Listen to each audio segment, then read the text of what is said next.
Morning everyone, this is Craig the Computer Geek here, and we're doing this week we're doing Friday Forum, and we're actually up in Sydney, and today I'm talking to Matt Mulross from Australian Lifting and Rigging. G'day Matt. G'day Craig. I better throw in a little bit of a disclaimer here. Matt's actually my cousin, but I'd like to, as we've been doing in the past, we're promoting local businesses in Canberra and also beyond, so this week we're in Sydney. Matt, how long have you actually been in the game doing what you're doing? I've been in the lifting and rigging space for just over 20 years now. All right. And as far as your own business goes, how long have you actually been doing that? We've started this business 6 months ago, so relatively new at this. Okay.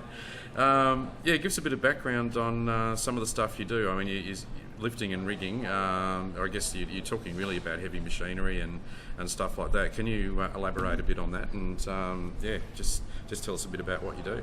Okay, well what we do is we import materials handling, which comes under the banner of lifting and rigging. It incorporates everything from chain blocks and lever blocks to chain slings that are used on cranes to your everyday materials handling products which might be used around a factory, say like a pallet jack or something of that nature. We import it direct from China from the manufacturers, and then we use a range of wholesalers here in Australia that we distribute through, and we warehouse but predominantly here in Sydney and ship right around the country. Excellent.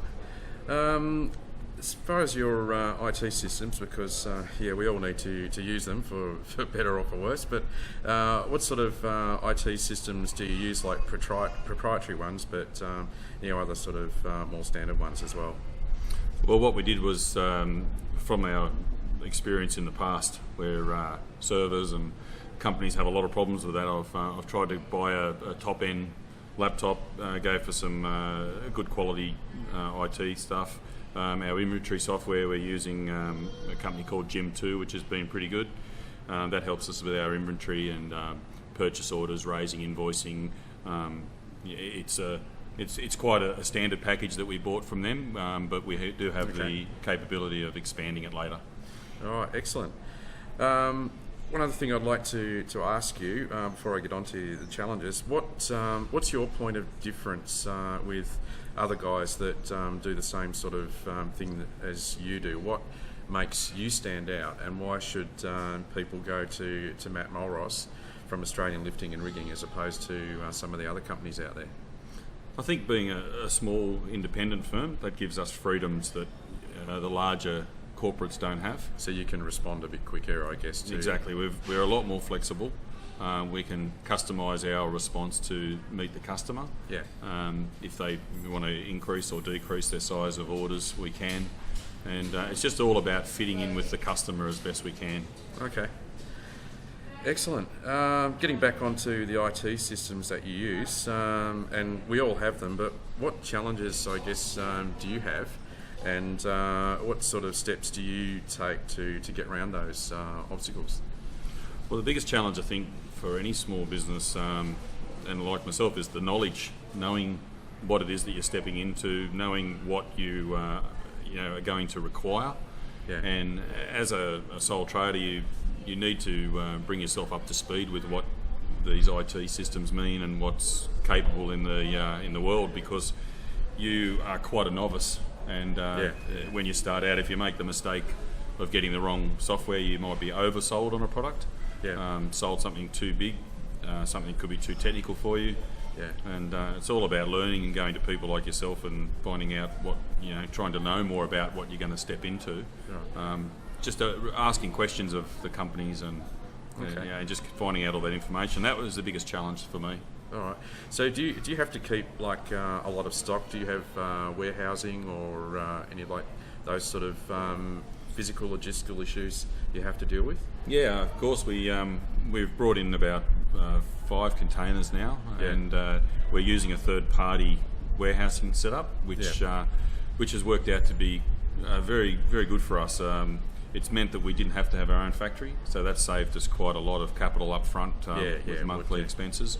Yeah. They do inventory that runs alongside my inventory software as well, so we've got 2 systems checking each other. Yeah. And the thing is that they can do the transport for me as well. So it's all those little things, even down to wrapping the product before it goes, packing and tape and all that sort of stuff. Yeah. We haven't had to buy any of that using a third-party warehouse, and also the insurance and side of it's all taken care of from them for a small fee per pallet per week. Yeah, no, that's good because I guess someone in your position, it'd just be too much to try and have to manage all that by yourself. Yeah, we looked at the difficulties of having a warehouse up front. We were looking at about 600 square metres here in Sydney, and it was about 6,000 to 7,000 a month for the lease. And then being that I'm on the road selling as well, it meant that I would be coming backwards and forwards from the factory to open the door to get goods out, and then possibly needing a storeman, and then needing a forklift, and needing all that associated hardware. We've been able to go around that by having a third-party warehouse. So that option is going to be hold us in good stead really for the first year or possibly 2 years of business.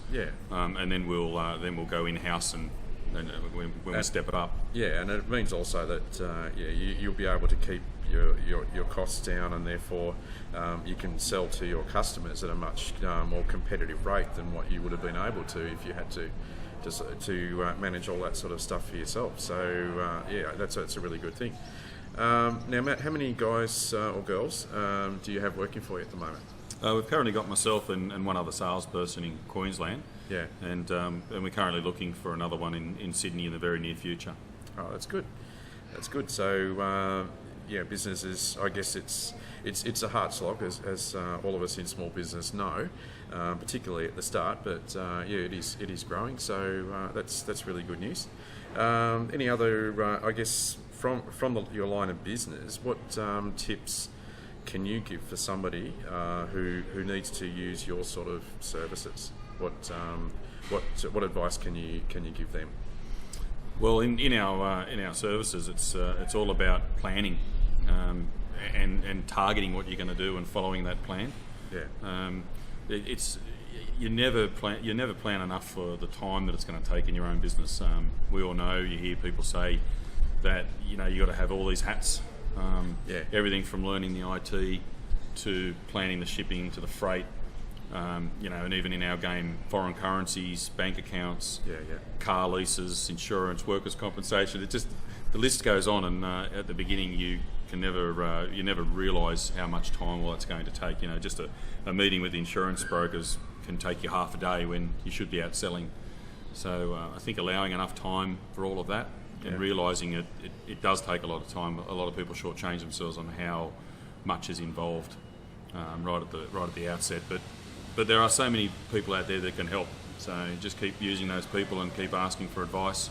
Don't be afraid to tell people that you're not quite sure, and just keep looking for that advice until you're confident that you're making the right decision. Excellent. That's great, Matt. Well, thanks very much for your time today. And that's it for Friday Forum for this week. Stay tuned for next week's episode.